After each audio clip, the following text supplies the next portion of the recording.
Greetings, this is Craddock. We're going to focus in here on the Unhallowed Essence Demon Hunter. This variation is a little bit different than what even I was running before.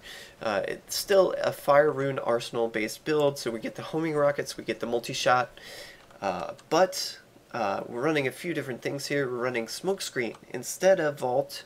Vault is a little bit too jerky for my taste, a little bit too, at least Nephalem rifting. This is a little bit smoother action.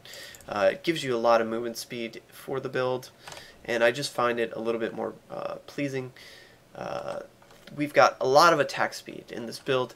One of the things was I found that the build was moving quickly, but whenever I had to attack, my character would slow down too much because I was just not attacking fast enough, right? So we've added a ton of attack speed into the build, and now the action here is just so smooth. It's lovely, right? Another thing here is we've opened up the belt slot for different belts. So Goldwrap isn't required anymore. We are now slotting Vengeance Dark Heart for the extra damage reduction, and the Boar Companion to give us that extra little elemental resistance boost. Quite nice for extra defense, and it turns out this is enough to get you through the rift without dying too much. You still can't tank molten explosions, but you will be able to take on like grotesque hits, you know, other attacks, and survive, which is the key, right? So this particular build starts out at T12, but you can go into T13 early on with the belt swap. Like I said, you can opt for Goldwrap for more defense, or you could go with the Harrington's Waist Guard for clicking those chests and items will give you an extra multiplier, be able to do T13 earlier on. My preference thus far, however, has been with movement speed. I love the Crumbs buff belt for the extra movement here. We're running a lot of extra movement items. We got the Warzekian arm guards and the cube.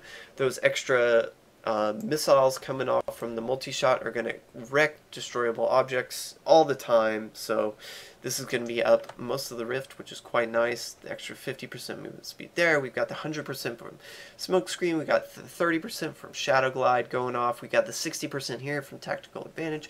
It's crazy movement speed. It's just amazing. We got the Boon of the Hoarder. We're picking up gold constantly. We got the Avarice Band to help us pick up gold. More importantly here, the Avarice Band functions to pick up health globes, and also helps with picking up the orbs that elite the progression orbs as well, but most importantly health globes, because health globes, due to the Blood Vengeance passive, are going to help keep up your discipline. Recall now that the Unhallowed Essence gets its multiplier from every point of discipline that you currently have. Smokescreen and Shadow Power are very hungry abilities, so the difficulty here with fitting in Smokescreen and casting it so often is it's going to be difficult to keep up your discipline. When you're killing a lot of enemies, creating more health globes, this will keep up your discipline and allow you to keep near max discipline throughout most of the rift, which is quite nice. We have a lot of things here increasing our damage by increasing our discipline, so Preparation Invigoration. We have that going off. Keep this, you know, cast it on cooldown if you want. This will also help restore your discipline every so often. We've got the Stone of Jordan secondary, giving us max discipline. Our bow is giving us max discipline. Our quiver is giving us max discipline. Just put it everywhere you can put it, right? Also our chest piece. Don't forget the chest piece can also roll max discipline, something not often remembered. So another way we are helping to reduce the cost of these abilities is resource cost reduction. So discipline cost reduction here. Notice I have 75%, and that's what I'm going to recommend. At least 75%. That's what you're going to want to shoot for. We have a lot of that coming from the Yang's recurve here. Shooting for a higher resource cost reduction Yang's is always more desirable. Will be more desirable here. The Pride's Fall is going to give us 30% as long as we're not taking damage. Pretty huge considering we're usually not going to be hit in this build. That combined with, we also have 10% from Paragon, don't forget that. And then I'm also going to recommend at least 3 resource cost reduction affixes on gear or weapon, on the quiver. So right now I have the quiver, the gloves, and the ring set with resource cost reduction. So that's three affixes, right?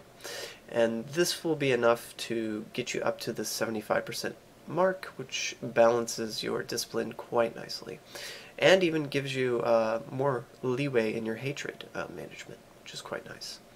Now, something I mentioned is that I did swap in Multishot Dark Heart for defense. Since we're not running Seethe, we're going to run out of hatred a lot quicker, which means we need some other means to keep up our hatred. I opted in this case to run with hatred regeneration, both on the chest piece and also on the quiver. It turns out this is enough to give you enough hatred through the rift and allow you to swap this rune. So it's pretty cool in that way.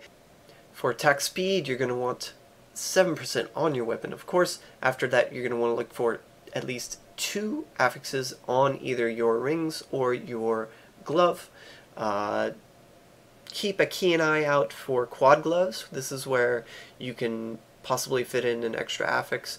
Some combination of resource cooldown or resource attack speed would probably work out very well in allowing you to fit in those 2 attack speed rolls. Now, in addition to that, make sure your Deadman's Legacy has a high attack speed roll on it, preferably something higher than 18%, otherwise you're probably not going to reach the breakpoint. For cooldown, you're going to want the 10% from Paragon, the Diamond, and the Helmet, and at least 1 other affix on gear. This can go on your armor, as I have here, or it can go on your jewelry or your quiver, it doesn't matter, just so long as you have that 1 affix on gear. This should give you, when combined with the cooldown that you get from the Gogok, 38.4%, which also leaves a little bit of wiggle room even for that affix on gear. If it's not perfect, that's probably okay. This will give you that permanent vengeance uptime and keeping basically your defense up as much as possible.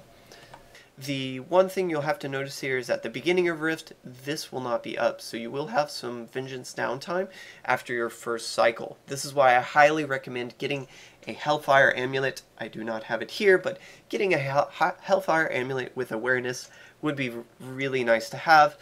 Currently, I'm running with an Eye of that Lich. It's an adequate alternate. Ballistics, ambush, movement, tactical advantage, and then the Blend Vengeance, of course, for resource, right? So these are required, and then awareness as soon as you can, right?